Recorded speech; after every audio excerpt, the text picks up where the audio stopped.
Silver Linings is a not-for-profit organization, and we were registered in 2006, right? However, I've been doing this particular work. Registered happened later on, but I've been doing this particular kind of work since 1987. So that is quite a long, long journey. And throughout my journey, I did a number of things. I was also, like all of you, have chosen to become a volunteer.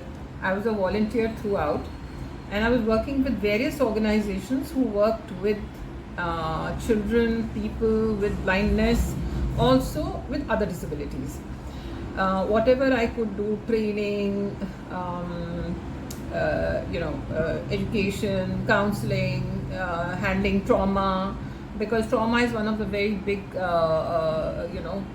areas that needs to be handled before we even go in further.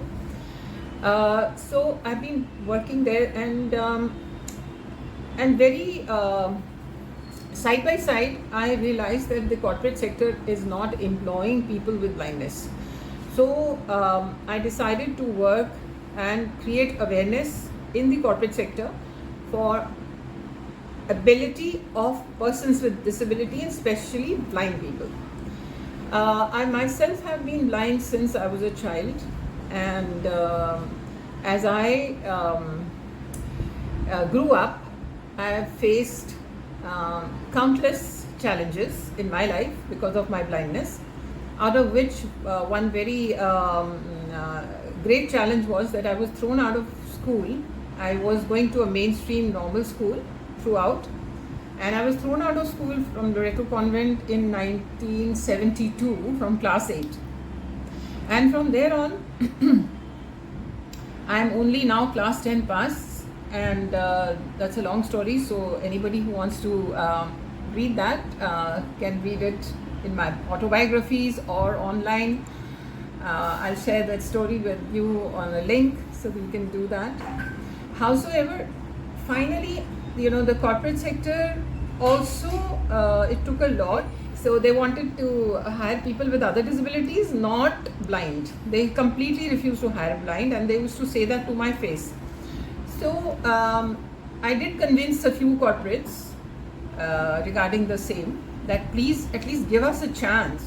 And when they did give me positions, I honestly could not find very many candidates that I could even think of sending to the corporate for an interview. That made me realize that the basics, and of course my own experience, because I was working with children and various organizations, that the children are not getting all round education, social skills, trainings, all that is required is not happening. So hence,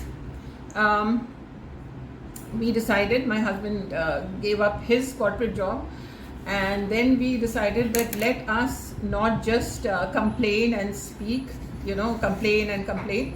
Let us put something on the ground, even if we don't have any money. So out of our own pocket, we started this project Shiksha. The organization is called Silver Linings, which was registered and which is still Silver Linings. This project is called Shiksha. So this project would take care of a preparatory school and resource center. What we are doing here, we started this in 2017, 2nd of January.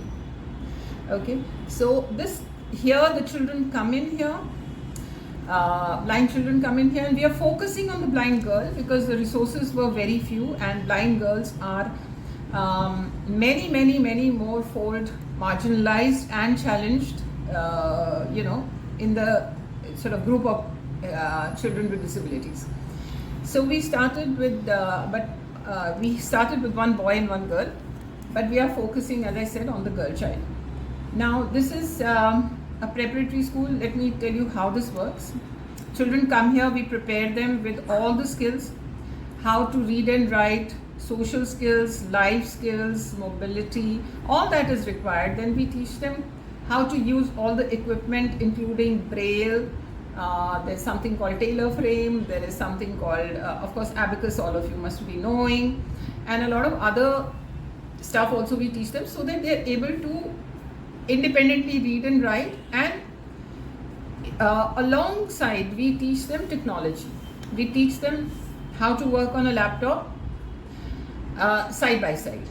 So once the child is ready, school ready, we admit these children into normal mainstream schools, if I may call it normal. Okay, and the children then, some of the children stay here with me in the hostel. It's a very small little place. Please do come and visit. When you come here, you'll find out. We work out of 2 flats. So currently about 12 girls are staying here with us. They live here. They are from outside Delhi and from far-flung corners of Delhi.